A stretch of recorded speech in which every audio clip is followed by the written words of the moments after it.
নোয়াখালীর দ্বীপ উপজেলা হাতিয়ায় টঙ্গীর বিশ্ব ইজতেমায় তাবলীগের সাথীদের উপর হামলা ও হত্যাকারীদের বিচারের দাবিতে প্রতিবাদ ও বিক্ষোভ সমাবেশ করেছে তাবলীগ জামাতের সদস্যরা।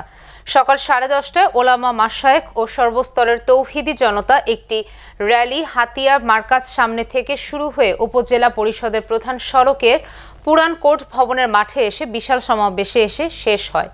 বিস্তারিত দেখুন উত্তম সাহার পাঠানো রিপোর্টে। নলচিরা ইসলামিয়া মাদ্রাসা পরিচালক মুফতি মোস্তফা আল কাশেমির সভাপতিত্বে অনুষ্ঠিত সমাবেশে বক্তব্য রাখেন হাফেজ মোহাম্মদ ইলিয়াস, মাওলানা নূর ইসলাম শরীফ, কারি মাহমুদুল হাসান, হাফেজ আব্দুর রাজ্জাক, মুফতি শাহেদুল ইসলাম, মাওলানা আব্দুল গফুর, মাওলানা ইসমাইল, আসাদুল হক আকবর, মুফতি ফয়জুল্লাহ কাশেমি ও হাফেজ মাওলানা ইব্রাহিম প্রমুখ।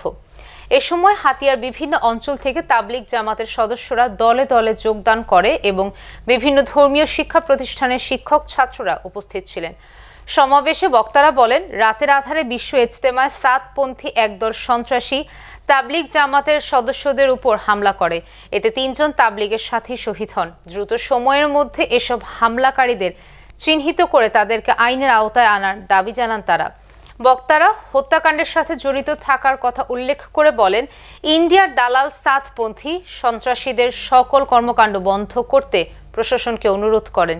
পরে উপজেলা নির্বাহী অফিসার মোহাম্মদ ইবনে আল জায়েদের কাছে সাতপন্থী সন্ত্রাসীদের বিরুদ্ধে ইজতেমায় তাবলীগের সাথীদের উপর হামলা ও হত্যাকারীদের বিচারের দাবিতে স্মারকলিপি প্রদান ও নিহত ব্যক্তিদের জন্য দোয়া ও মোনাজাত করেন।